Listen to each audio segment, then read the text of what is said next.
فلذلك فادع واستقم كما أمرت ولا تتبع أهواءهم وقل آمنت بما أنزل الله من كتاب. الحمد لله وصلى الله وسلم على نبينا محمد وعلى آله وصحبه أجمعين. So we'll pick up where we left off in the last class. So we got started with the book of purity. We talked about the different types of water, and like the first water types of water that we talked about, they're like broken up depending on where they come from. Like the first one was, he gave us 7 types, like rainwater, seawater, river water, well water, spring water, water from hail or snow or from glaciers, and this is like where water comes from. And then he gave water, and then he gave different types of water as in regards to how we use it, and so like whether or not we can use it. This is the next categories that he broke it down into, and so he says like purifying water that's not disliked, I mean just regular water, anything you call water, and anything, and then the next one, purifying water that's disliked, this is called mushammas, and he gives this here, and basically the reason for that is if there's a water that you're going to use that's going to cause some type of or it could cause like some type of like physical harm to you, then it's best for you not to use it. And so that's the reasoning here with this particular type of water.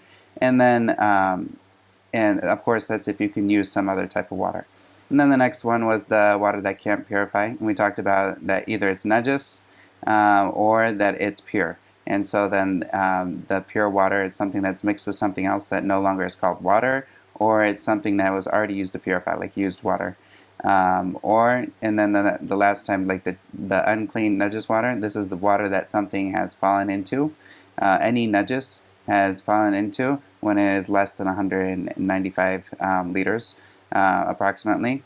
Like I think it would be like around, I think like a big 50-gallon barrel like amount of water. So it's a big amount of water.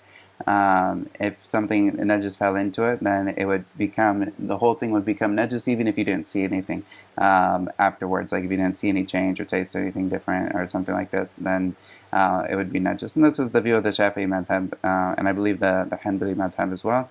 The Malikis, they say that as long as none of the traits have changed, then it doesn't, as long as no traits have changed, like you don't see any difference in the color, you don't taste any difference, don't smell any difference and whatnot, then this is something that it's not najis.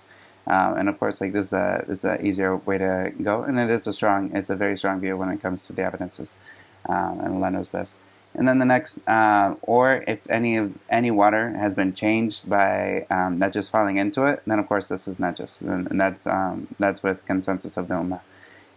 So the next thing we talked about tanning. We talked about what basically tanning purifies dead skins that otherwise would not be able to be used, and we talked about there's the exception of dog skins and pig skins or whatever is bred from them, because these are things in the Shafi'i madhab, they're considered najis, like the skins are considered najis during their lifetime, so afterwards they wouldn't become purified by the tanning process, but all the other skins would be purified by the tanning process. And also I talked about the view of that bones and hair from dead animals are unclean and najis, and this is because it follows what it was. So if it was with something that's najis, then it stays like its origin, and it doesn't change and it doesn't go through the tanning process. So this is something that doesn't get changed. The view of Shaykh al-Islam Ibn Taymiyyah is that these things they take a different ruling than like the actual like meat and whatnot and other things, but they have more like a plant-like substance or basis. So he would say that they wouldn't be najis, and of course this is the view that's a strong view and it's valid if someone wanted to take that. And then we also talked about the vessels that are okay and not okay to use. And we talked about that any gold or silver vessels, then this is not something, it's not permissible to use these when it comes to making wudu, or even when it comes to eating from them, or even just in general. It's not permissible to use gold and silver like it's not permissible to use them for like other things and whatnot, unless there's like a specific use that that can only be done by gold, such as back in the day, the people would use gold teeth because this was a tooth that wouldn't rot or wouldn't decay in someone's mouth, because there's special qualities about gold that, of course, when it gets wet and whatnot, it doesn't rust or any of these things, and it's easy to use in, like for someone's tooth. So this was something back in the day they would say this is okay because there's a use for it. And like these days we have much better things than gold to use in people's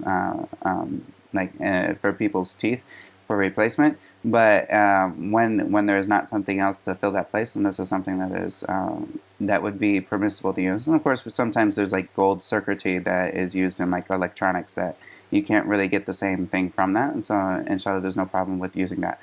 But in regards to like wearing, for especially men, wearing any type of gold jewelry or wearing gold watches that are actual gold, that isn't just like a color, but it's actual gold that you can actually get a weight from, and that you could sell that weight, then this is something that is impermissible. And the same things I wanted to mention, I didn't mention before. We'll get to it, but like when it comes to men and what they're allowed to wear and what they're not allowed to wear, men are not allowed to wear anything that is gold. And so like when it comes to gold, men should never be wearing a gold ring. This is something that's not permissible, as well as like a gold necklace. And necklaces in general shouldn't be worn by men, because this is like something that's specific for women. And so this is something that someone should be mindful of. If they have like a wedding band or something that is gold, then they should change that for something that isn't gold. The Prophet ﷺ, he had a ring that was silver. And he used this for like stamping official documents that said Muhammadur Rasulullah. So like this was something he had a silver ring that he would use for this purpose. So it's permissible for someone to have like a silver ring and whatnot. But for gold, this is something that's not permissible. Inshallah, we'll pick up in the book where we left off here, and this is using the Sewaak.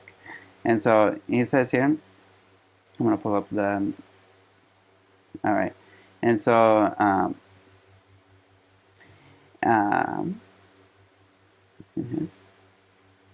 right. And so he says, وَالسِّوَاكُ مُسْتَحَبٌ فِي كُلِّ حَالٍ إِلَّا بَعْدَ الزَّوَالِ لِلصَّائِمِ وَهُوَ فِي ثَلَاثَةِ مَوَاضِعَ شَدُّ اسْتِحْبَابًا. So he says here that it's always good to use the Sewaak. And the Sewaak is something that we would call it like a toothbrush, and it is something that is like I have one here, and this is something that you can use, and this is something that's it's like a stick, and of course when it comes from the arak tree, like it's something that is that has like a special quality to it, because there's like there's like certain chemical properties in it that like cleans the mouth in a way that not any other stick would necessarily clean the mouth. And there's a couple other trees that have like these twigs that you'd break it off at the tip. You break it off at the tip, and then you get it wet, and then you can clean it. And then you would cut off the tip every so often, and then you can use that. And the good thing about like a Sewaak is the Sewaak can be used in any time or place. So you can have a Sewaak for you, like you can walk around with the Sewaak, and right before you pray, you can use the Sewaak. And he says here, the Sewaak is mustahab kulli hal, which means it's always good to use the Sewaak or toothbrush in every time. He gave an exception here, and he said, except in the afternoon for the person who's fasting. Like he said, illa ba'da zawal. Zawal is when the noon, right after noon time. When it comes into like the solar noon, right after the solar noon, this is when the zawal, which is the beginning of the time of dhuhr, this is the time when he says that it's not mustahab for someone who's fasting to use it after this time. And the reason he says this is because the Prophet ﷺ, he said in the hadith that لَخَلُوفُ فَمِ الصَّائِمِ أَطْيَبُ إِلَى اللَّهِ مِن مِسْكٍ أو كما قال.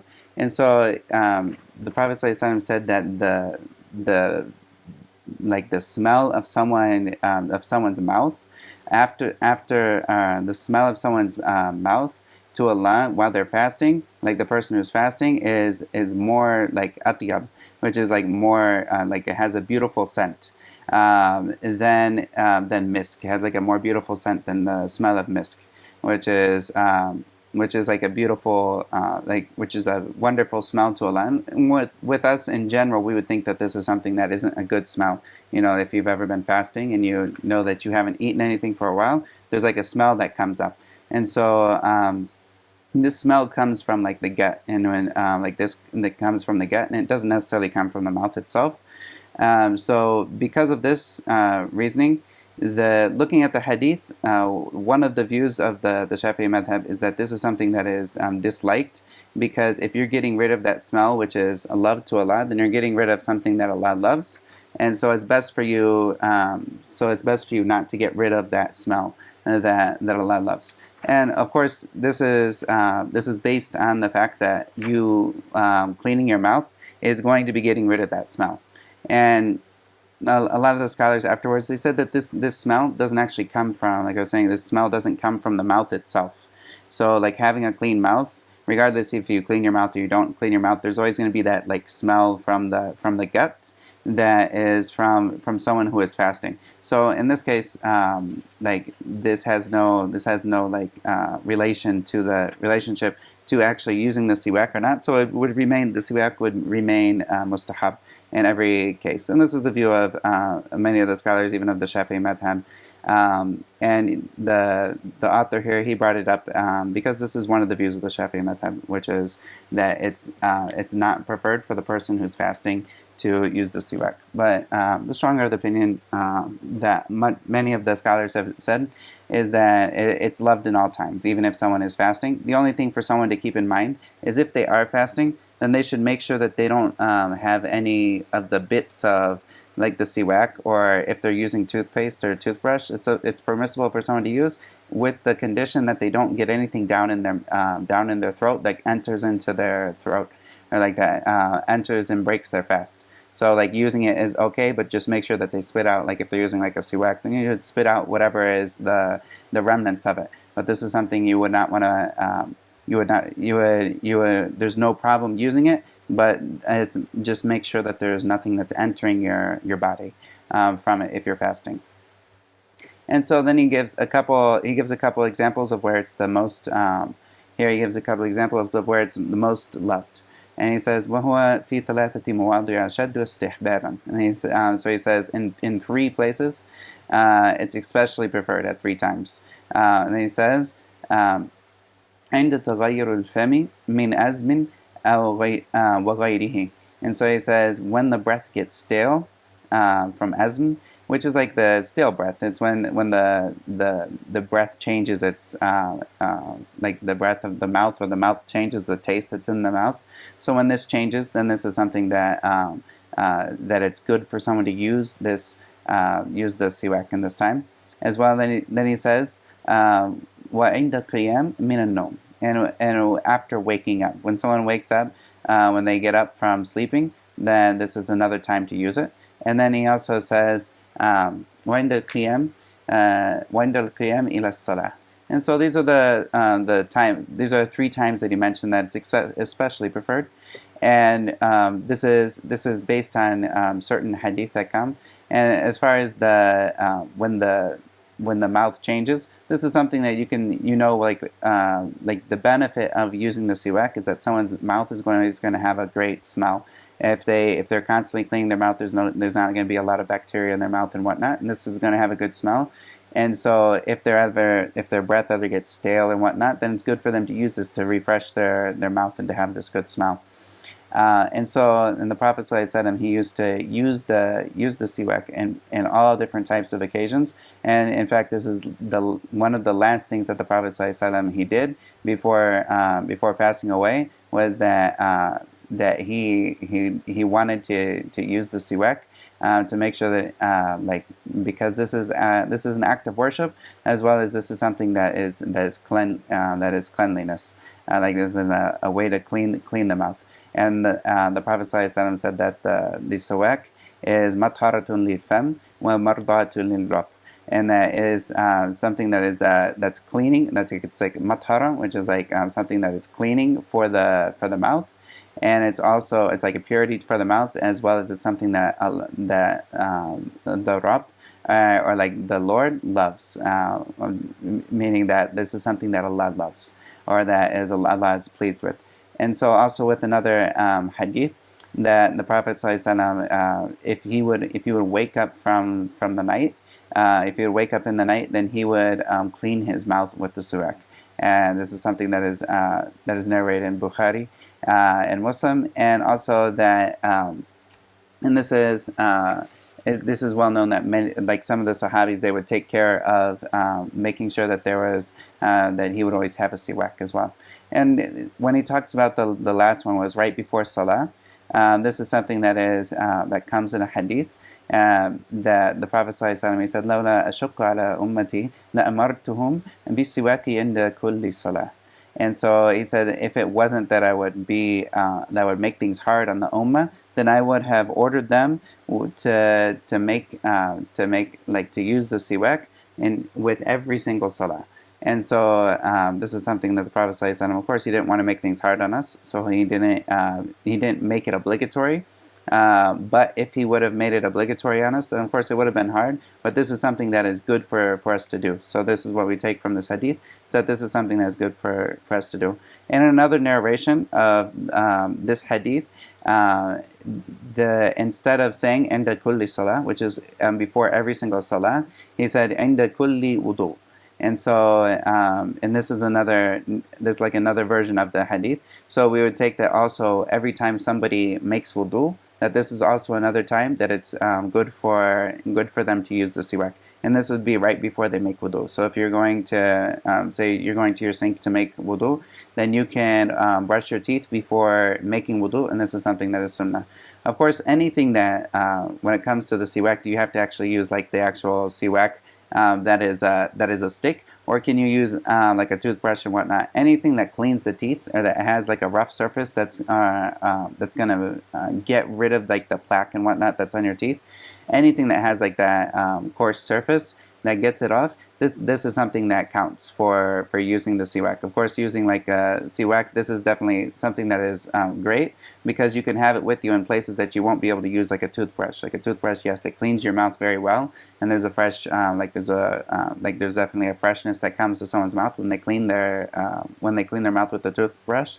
But they can't necessarily bring the toothbrush to them while they're about to pray salah. So if they're in the masjid and they pull out a toothbrush, like it's hard to use that. But if you have like something that is like the arak, like the siwak, then this is something that's easy to use in any time or place. So this is the benefits of that. And of course, using the toothbrush also counts. Like this counts, as many of the scholars have talked about. Using a toothbrush, it counts. It does the job.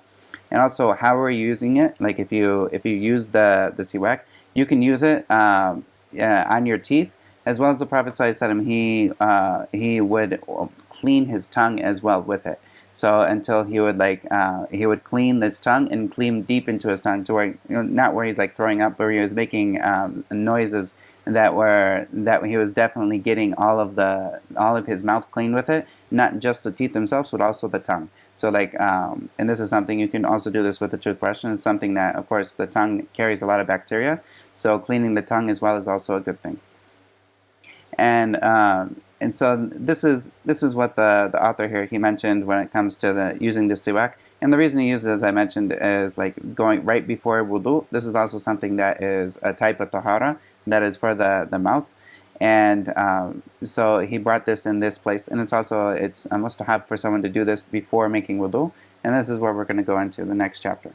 And this is, of course, probably one of the most important chapters that we're going to go into, is making wudu, because this is something that we're doing so many times a day, and that our ibadah, like our salah, is something that is totally contingent on us doing this. And so the author here, he gives this chapter of making wudu, and he breaks it into two different sections. The first section is things that you must do. These are the arkan, and arkan is the plural of rukun, which is the pillar. So he brings these first things are like 6 pillars that you have to do when you're making wudu, and then he brings in afterwards the other preferred actions, which are sunnah, as well afterwards. So he didn't necessarily put them all together in one order, but rather he brought in the arkan, which your wudu has to have, and if you don't have it, then your wudu is invalid. And then then he brought after that the things that are good to do as well. And some of these will fit inside of the arkan; they will all fit inside of them, and we'll talk about them individually. But of course, this is best for to be taken at like one go as well, for someone to like see how it actually works. So the thing that he says here is, he says وفروض الوضوء 6 أشياء النية عند غسل الوجه وغسل الوجه وغسل اليدين إلى المرفقين ومسح بعض الرأس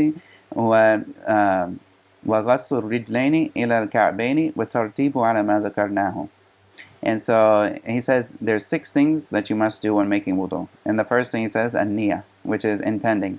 It's like the intention for this. And this goes to the hadith that the Prophet ﷺ, he said, the famous hadith, إِنَّمَا الْأَعْمَالُ بِالنِّيَّاتِ, that the actions are only according to their intentions.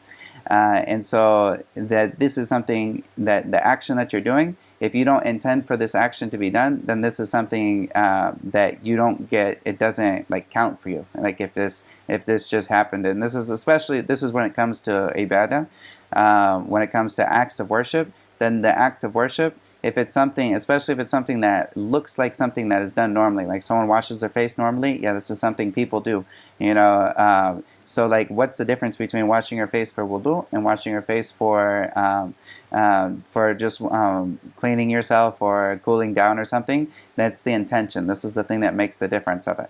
And so making sure that you have this intention for the raising of the state of impurity when you make wudu, that you need to have this intention that you are using this to raise the state of impurity that you're in and whatnot. Or if you're doing if you already have wudu and you want to make wudu again, then you have this intention for what you're doing when you're doing that.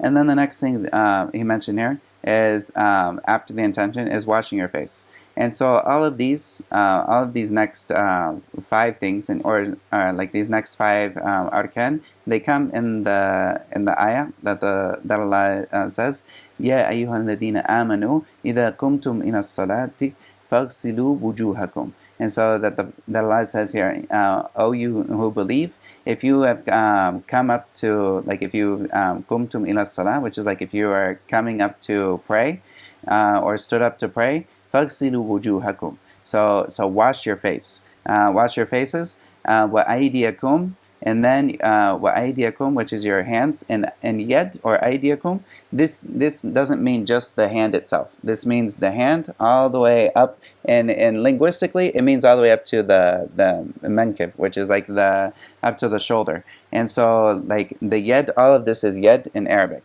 But when it comes to like when we translate it, we'd say hand is this. But hand in Arabic, yad is all of this. And so when Allah says فَامْسِلُوا وُجُوهَكُمْ وَأَيْدِيَكُمْ إِلَى الْمَرَافِقِ, then we need to wash all of our face as well as our hands up to including the elbows. And why the elbows? Allah says إِلَى الْمَرَافِقِ, which is up to the elbows. And we include the elbows in this because the Prophet ﷺ was seen when he was making wudu that there was water coming down from the elbows and whatnot. And so this is something we include it inside of that. And then also the next thing that Allah says is وَامْسَحُوا بِرُؤُوسِكُمْ. And so then Allah says وَامْسَحُوا بِرُؤُوسِكُمْ, which is wipe بِرُؤُوسِكُمْ, which is your heads. With your, and this bet that came on that, it means like with your head, or like the meaning that the Shafi'i opinion on this is that this means wipe some of your head. And so like if you would say like someone masaha bi ra'sihi, it doesn't necessarily mean that he wiped all of his head, but rather that he wiped something from his head. And this is a difference of opinion. Some of the scholars, they say you need to wipe all of your head. And this is the view that, like the Hanbali view, is that someone needs to make sure that they wipe all their head. And I think the Maliki view is this way as well, but I'm not for sure about the Maliki view, but also the Hanafi view, they say that it needs to be like more than a quarter of the head. And so there's a difference of opinion here. Of course, if somebody wipes all of their head, everyone's going to say their wudu is fine. In the Shafi'i opinion, if someone just wipes some of their head, then this is permissible for them. And also from that is the Prophet ﷺ, he used to make wudu. He used to make wudu when he was wearing a imamah, like when he had like a head cover on top. And so instead of taking off the head cover, he would wipe the nasiyah, which is like this front part. He would wipe this with water, and then he would finish the wiping on top of the head. And so this is another sunnah. If someone's wearing something on their head and they don't want to have to take it off because of that it would be a hardship or something, then they can wipe this and then just wipe over on top of the whatever they're wearing. Like if they're wearing like a turban or something of this sort that took time to put on, and taking off would be a hassle, and there's no problem in doing that. And the same thing for the women that are like wearing hijab and whatnot. If they need to make wudu, they can take water and just wipe the very front of their head, and then they can wipe on top of the hijab, and there's no problem with that.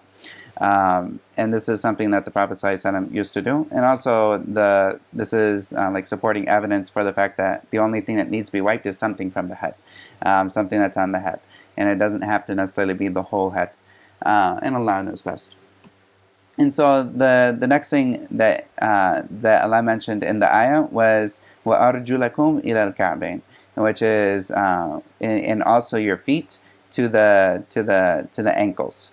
And so, and this is like connected with فَغْسِلُوا وُجُوهَكُمْ. And so, like this is connected to and washing your feet and all the way up to the Ka'bayn, which is the Ka'bayn is you have like the ankle bones that stick out on the side. These are what you would call the Ka'bayn, where it's kind of like the knuckle, like you would have this on the foot. And this is that all of that needs to be washed, and taking a little bit above it needs to be washed as well.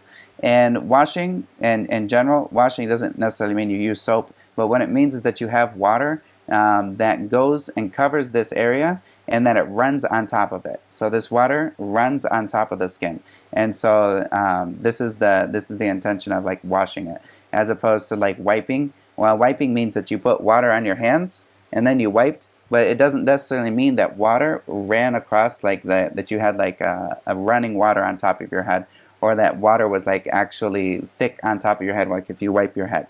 But rather, that's the difference between wiping and washing. Like wiping means like your hand is wet and then you just wipe over it. But washing means that you actually are putting water onto the place and you're running water over it. So where there would actually be like drops coming down from it. And so then the last thing that he says here is following this order. And the reason for following this order, like the evidence for that, is the way that the ayah is structured from this is there are things that are put together one after another, and then there's something that's separated in the middle of these things that are for like the washing. So we have the washing that Allah says فَغْسِلُوا وُجُوهَكُمْ وَأَيْدِيَكُمْ. So Allah says wash, and then he says wujuhakum, like wash your faces, wa aydiyakum, and then he has then your hands, and then in the middle, after he says this, then he says wamsahu bi ru'usikum, then that's like wipe your heads, wa arjulakum, which is connected to the washing, which comes before, and no one would break up these like this connection. Like the Arabs wouldn't put something in the middle unless the order was intended. And so this is the reason that the order must be done. And also this is the way the Prophet ﷺ he never changed the order from what was done here. So this order is something that needs to be done. Everyone needs to make sure that they intended first. They wash their face, they wash their hands, they wash they wipe their head, and wash their feet, including the ankles, and make sure that all of that is in that order. And if they miss something, then they start where they left off. So say I washed my face, and I washed one of my hands, and I missed the other hand. I forgot, and I wiped my head. I would need to go straight back to finishing washing the other hand, and then I could go to wipe my head again. Because if I go out of order, then this won't happen. So anything that you miss in the order, you would go back to what you left off in the order and then finish from there and just redo all the steps from that place till you come to the end. Are there any questions over what we went over here? Just before we go into the next section. And also, we went over some things with Sewaak. Assalamu alaikum. Wa alaikum assalam. So just to double check on the wiping over the turban and the hijab, I do have a few fifth grade students who are young sisters. So I just want to understand, they start on the physical skin of their forehead and then they just continue over their hijab. Yeah, they need to get something. They need to get something. Like they need to wipe at least something from their head. And so, like even if it was on the side, but it needs to be on their head, and it can't. It needs to be something that's on their head. So if they wipe just even a couple hairs, that was something under their hijab, but it needs to be on the place where you would call it their head. So if they wipe their hair down here, that doesn't count. Okay, so at the physical hairline then. Yeah. Yeah, and then wiping over the head is sunnah. This is the view of the Shafi'i madhab. Like wiping over the head covering afterwards would be sunnah, and it wouldn't like invalidate their wudhu. And Allah knows best. Of course, it's best to do this. Does this require the same conditions as wiping over the socks, where you would have had to previously made wudhu before you? No. Okay. Thank you. That's yeah. And the second question, with regards to washing over wiping, so you would be required more to actually deliver the water in like the cup of your hand to your face or to your arms, as opposed to you're wiping where your hand's just a little wet. Yep. Yeah, that's right. Because what you're looking for is beads of water to come over every single part of that the place that you're washing. So if you're washing your head, you're wanting the actual water to. You're washing your face, you want the actual water to run over the place. So whether you're putting it up with like a hand, and it doesn't need to be a ton of water, but it needs to be water that's running over the place. So whether you're putting in your hand and you wash it this way, and the water runs over your face, then this is good, But of course, you don't need to put your face under a faucet to make sure that you get all of that. But the Prophet ﷺ, he used to make wudu with like this much water. Like this is more than the water that the Prophet ﷺ would make wudu with. And so sometimes he would make wudu with just a very little amount of water. So this is something that it's not the amount, but rather the difference between washing and wiping is that washing, you're actually delivering the water to the place, as opposed to wiping, you're just kind of putting wet hands over it. Yeah, you're welcome. Yeah. All right, and so the next part here is he brings up 10 preferred actions, and he calls these sunnah.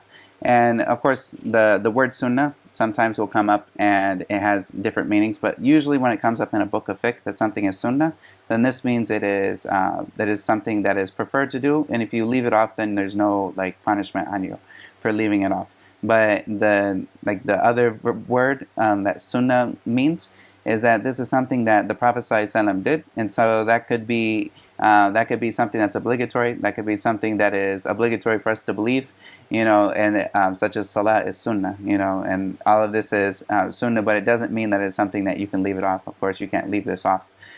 So sunnah has different contexts depending on where it's at. But usually in books of fiqh, then usually like sunnah is referring to something that is mustahab, or something that is good for someone to do, and if they don't do it, then there's no punishment on them for that. And so he says here, وَسُنَنُهُ عَشْرَةُ أَشْيَاء التسمية والغسل الكفين قبل إدخالهما الإناء والمضمضة والاستنشاق ومسح جميع الرأس ومسح الأذنين ظاهرهما وباطنهما بماء جديد. And so I'll stop here for these ones. But he says so that there's 10 sunnah actions as well. And he says the first one, which is saying Bismillah. And he says at-tasmiyah, which is saying Bismillah. And so this is, there's a lot of hadiths that have the meaning of whoever doesn't say Bismillah, then their wudu is invalid. All of these hadiths they have weaknesses in them. There's no hadith that is like authentic, that comes up with the fact that whoever doesn't say Bismillah when they're making wudu, then there's no wudu for them. Like these hadith, a lot of scholars have said they're very weak, and even putting them all together and trying to make a decent hadith from putting all of them back, they don't come up to this. They don't come up to this status where you can put them together and make a good hadith. And this is something that many of the scholars of hadith have talked about this. And but this is like, if someone says Bismillah, then this is something that this is something that a lot of the scholars have said is something that's obligatory for them to do. The Shafi'is don't say it's obligatory, but rather they say it's something that is mustahab. And also there's a hadith that comes that the Prophet ﷺ, when there was a miracle that happened when he was on an expedition, is that they ran out of water. And so the Prophet ﷺ, he put his hands into into a cup or like a basin or something, and water came out of his hands. And then he told them to wadda'u, which means to make wudu, Bismillah. And then he said Bismillah. And so this is understood. Some of them would say this is understood to make wudu, because he commanded them to make wudu, and he said Bismillah, which is commanding them to make wudu while they're saying Bismillah. And there's a difference of opinion. Does this actually mean that just like a grammatical explanation of this? Does this mean that this is for them while they're in a state of saying Bismillah, or is this something that is that is something that is more general, like make wudu with barakah, or like with the blessings of Allah, like saying Bismillah. So this is something, there's a difference of opinion whether it's obligatory or not. And of course, like that evidence, even if we take this, that he said make wudu saying Bismillah, all of the evidences of when we have examples of the Prophet ﷺ making wudu from the Sahabi, like the Sahaba, when they narrate how the Prophet ﷺ made wudu, they never said Bismillah, or it's never mentioned that anyone said Bismillah in this. So this is something that there's not enough evidence to make it obligatory. So the Shafi'is, they say it's something that's something that's mustahab. And so this is the view of the Shafi'i madhab in this. And the next thing he says here is غسل الكفين قبل إدخالهما الإناء. And so the Prophet ﷺ, he mentioned that if anyone wakes up at night, and that if anyone wakes up from night, then he shouldn't put his hands into the basin that he's making wudu from until he has washed his hands 3 times. So this is something that someone, if they wake up and they have they're making wudu from a bowl. This was like the typical. They didn't necessarily have like faucets back in the day, but they would have like a bowl that had water, and they would use this water. So most of the time they would put their hands into the water. But before putting their hands into the water, after waking up, then the person should wash their hands 3 times before putting their hands in the bowl. Because then the Prophet ﷺ said, because nobody knows where their hands were at night. Like maybe their hands touched something najis at night, maybe from like if they were sweaty or whatever, and maybe their hand fell on something najis, and then if they were to put their hand straight into this water, then they would make the water najis, or they would dirty it and something. So first they should wash their hands first to get off any of that, of course if there's any najis or something on their hands, or like nastiness, they get rid of that first, and then they use their hands to make the wudu after that, like pulling handful by handful. And so, of course, this is something someone should, this is the first thing that they do, is after they have the intention to make wudu, they would they could say Bismillah, and then washing the hands, and then they would wash their hands first, this is washing the hands first. This is not washing the hands that counts for the second or the third pillar here, which is washing your hands up to and including the elbows. This is something that is at another time. So this is not to be, this is a mistake that some people fall into, is they think that I washed my hands first when I started, so this counts when I start afterwards. I just start from here and I go to the end because I already washed this. No, the order is intended, so you have to make sure that you re-wash the hand when you're washing it after you washed your face. So you washed your hands all the way up to the elbows, so like the forearms up to the elbows. after you've done this. And so this is something that is sunnah, washing the hands before putting them into the water. This is something sunnah that's separate from the pillar of washing your hands up and to and including the elbows. So, and then the next thing, so this is something someone should do is wash their hands first, and then they would rinse their mouth and nose and blowing it out. So they would put water into their mouth and nose and blowing out. And this comes in a hadith of the Prophet ﷺ. He said if somebody's making wudhu, then they should put water into their nose, and also there's also an order to make a madmada, which is like to put water inside your mouth and then to swish it around inside, and to move it around inside so where it's cleaning the mouth. And of course, the person who is fasting, then they should be careful. The Prophet ﷺ that said, and to go overboard with it unless you're fasting. So if you're fasting, then don't go overboard with it, which is like using it like putting a lot of water in your mouth and trying to make sure that you really get it clean. And this is something that is also mentioned is from the fitra, which is from like the natural disposition of humans that Allah has made us to do. And so he mentions here rinsing the mouth and nose. So like first you would start with the mouth, and so you would take like a handful of water, and you would start, and you would put some into the mouth, and then you would use whatever is left in this to put into your nose. And so you use this 3 handfuls. So this is one of the ways that this is narrated in Sahih Bukhari and Muslim, that the Prophet ﷺ, he used this with 3 handfuls. And so like the 3 handfuls, he would do like half of it would be for his mouth, and the other half would be for his nose. And you would start with the mouth before the nose. When it comes to rinsing the mouth and the nose and blowing it inside the nose, it really cleans out a lot of the things. And this is something that I'm sure like before Islam, this is something that I never would have like considered doing.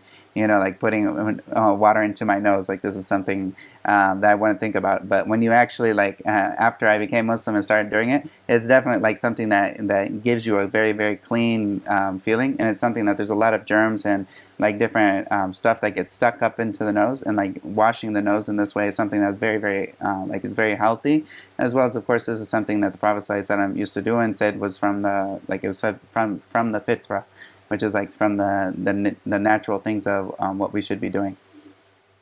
And so this is the third thing that the author here mentioned here is rinsing the mouth and nose and blowing it out. And blowing it out, you would blow out like the water from the different nostrils and whatnot, and also spitting out the water if you have water, and then spitting it out is fine. And if you didn't spit it out, it would still count as if you made the madmada. Like say if you actually like just drank the water after that, it's best of course to spit it out. And so then the next one that he said here is wiping the head completely. And so he says to wipe all of the head. And of course there's a general principle, which I'll probably go back to it. In general, if there's a difference of opinion in some matter, then it's best to leave the difference of opinion and do what everyone's agreed upon. And so everyone's agreed upon, if you wipe all of your head, then this is something that is that will be good for you, and it will be something that is that will count for you. There's no difference of opinion if you wipe all of your head. And so like the way to do it that is mentioned is you would come up with your head, you would come up, you wipe, you go back across your head, and then you would come back forward again. And so this is the way that you would start from the front of your head, you go back after you got your hands wet, and then you would come back over your head one more time. And so this is so that the water that's on your hands, it would hit the tops of your hairs going this way. Then when you come back, it would hit the bottoms of the hair as it comes back the other direction. And this is what the Prophet ﷺ was narrated as doing, that he would wipe, he would start, and he would go forward and come back. And so this is one of the sunnahs for someone to do, which is wiping. And then the next thing that is mentioned here, and this wiping is in all of the hadith that come, like this wiping is something that is there's no like mention of that the Prophet ﷺ wiped like 3 times. That's mentioned in like a very, very clear way.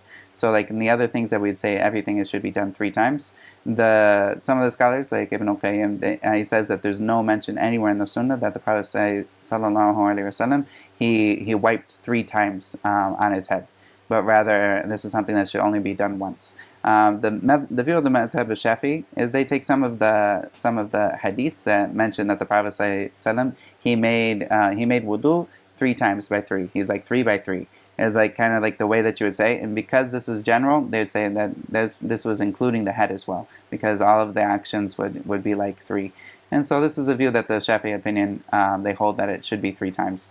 But many of the other scholars, they say 1 time. And of course, doing it 1 time is accomplishing the Sunnah, according to the Shafi'i. It's just an extra Sunnah on top of a Sunnah. That going 3 times, they would say. And Allah knows best. And then the next thing he mentions after wiping the head completely is wiping inside and outside the ears with new water. And so this is something that after they wipe their head and they come back, then they would get another handful of water and wipe inside their ears, and they would wipe the outsides of their ears. So they wipe inside and they run their ears around the like the canals inside of like the rivets of their ear, as well as they use their thumbs to wipe the backs of their ear. And this is something the Prophet ﷺ, he used to wipe his ears as well with in a narration with water that was new water. And so from this, the Shafi'is, they say it's something that the person like to do the Sunnah, they should do it with new water. And also there's narrations that the Prophet ﷺ, it doesn't necessarily mention the new water. So if someone did it with new water, or they used the same water that was left on their hands from wiping their head, this is something that there's no problem with that, inshallah. And some of the other, like the Hanafi or the Hanbalis, they say it's something that it has to be done, and Allah knows best. So then the next thing here is wiping the inside, or running the 6th one was running wet fingers through a thick beard.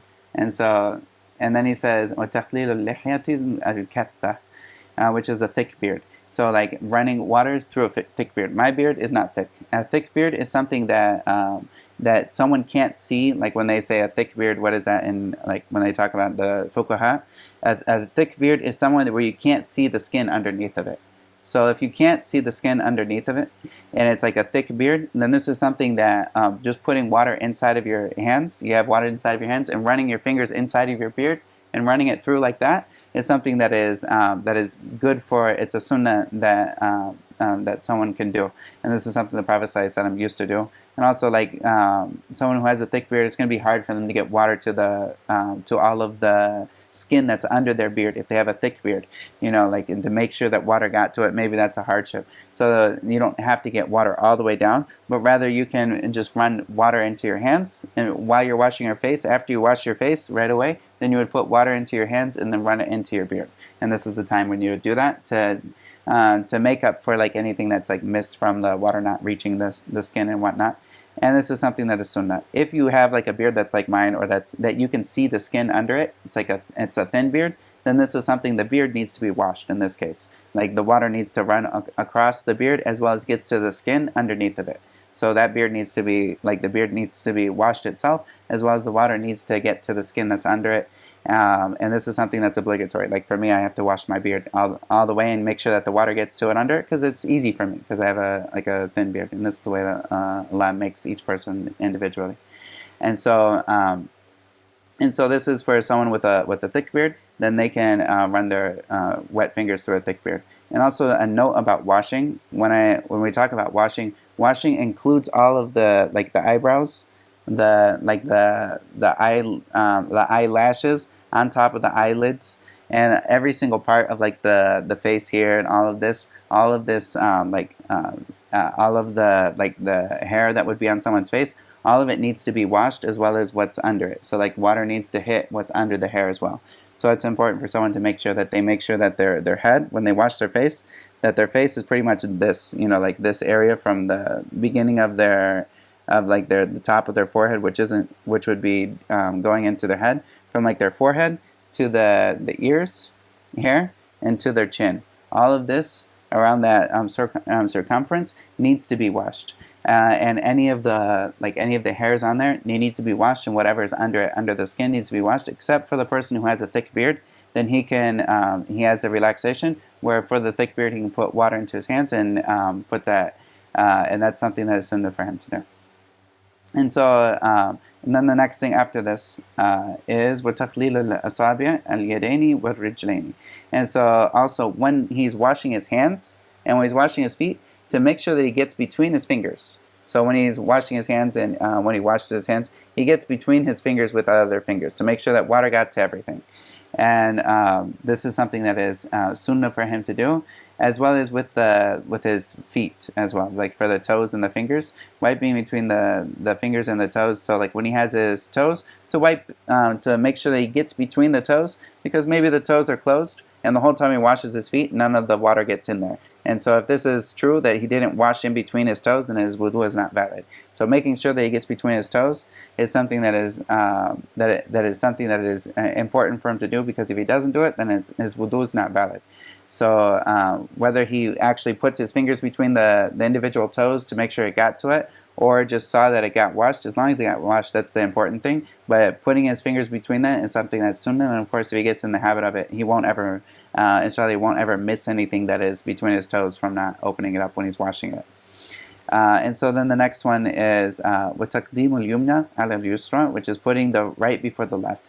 And the Prophet ﷺ, he used to, it's narrated from Aisha radiallahu anha, that the Prophet ﷺ, he used to love starting with his right with everything, like starting with the right in everything that he did. And and then she gave the examples of tahara as one of the examples that she gave, like when he makes when he washes himself or purifies himself, that he would start with his right before the left. And so this is something that is sunnah. Somebody starts with their left hand and then they did their right hand, their wudu is fine, but they just went against the sunnah in this matter. Like the sunnah is to start with the right and the left, but it doesn't affect the validity of the wudu. It's still fine. And then the next thing. And this is, when it comes to the face is one go. Like there's not a right to a left for the face. The face is one go, as well as the head and the ears. You do them at the same time. But when it comes to the hands or when it comes to the feet, you would start with the right hand and then the left hand, the right foot, then the left foot. And that's when you would start with the right with the left. But the other things would happen in one time. Also, doing everything 3 times.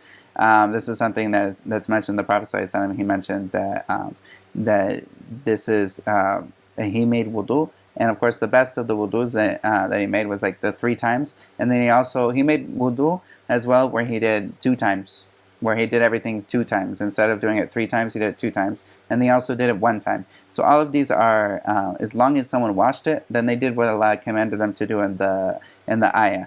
But if they did it 2 times or 3 times, then this is something that's good. Going over 3 times, this is something that's bid'ah. That someone shouldn't go over 3 times. They should only do the amount that is narrated for that. And the Prophet ﷺ, he said, "فَمَنْ زَادَ," in that whoever increases, then this is there's a problem with whoever. Then he is then whoever is added to this, then there's a problem with that. And so someone should always make sure that if they do it 3 times, this is the best thing. And the Shafi'i madhab is if somebody doesn't do it 3 times, then it's makruh. So it's important for them to do it 3 times. But this is something some of the other scholars say. It's like the Prophet ﷺ, he did it this way and this way. It depends on the time and the place. Maybe you could look at that, or it's leaving off the best. So maybe from that way it'd be like makruh because you're leaving off what is the best way to do. And Allah knows best. And the next thing that he brought up here is in doing everything continuously, one after another. So this means he says wal mawala.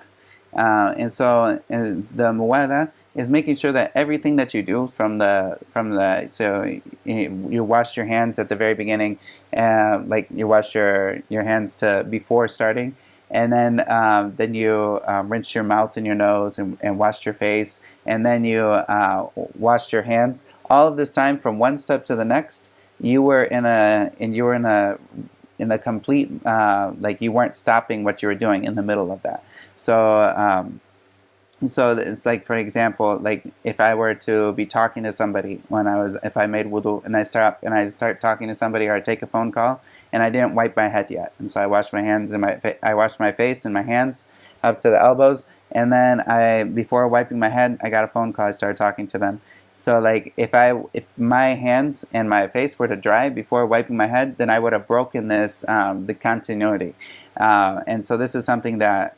It's best for someone not to break this continuity. There's some people that say that this is something that is this is obligatory, and so in the wudu, some people say it's obligatory, and there's evidence that one of the Sahaba,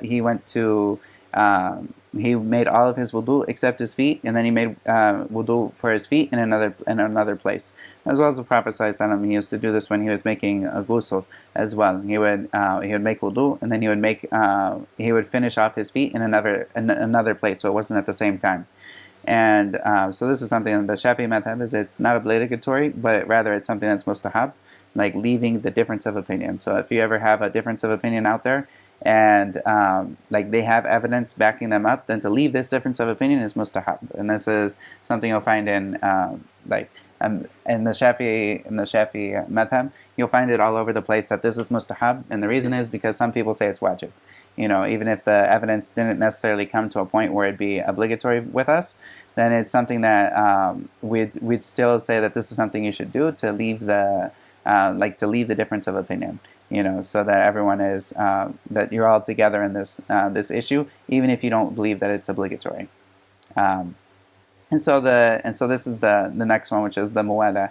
And also, what you can understand from this is that since it's sunnah, then it's not obligatory. So if somebody were to, so as I said, I'm on the phone call with this guy and I haven't wiped my head or washed my feet yet, then I finished up with the phone call, and even if time passed, I could just finish up where I left off. With that, and of course it'd be sunnah for me to start over from the beginning, but if I wanted to just finish where I left off, I can do that as well, and there'd be no problem with that, and Allah knows best. Are there any questions about what we went over here?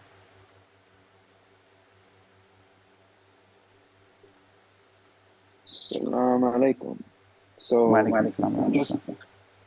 just to clarify things, you mentioning when wiping between the toes, you said that so this is a sunnah, so the water itself has to reach the entire foot for it to be valid, like the pillars to be met, but physically wiping your fingers through your toes is what makes it mustahab, correct?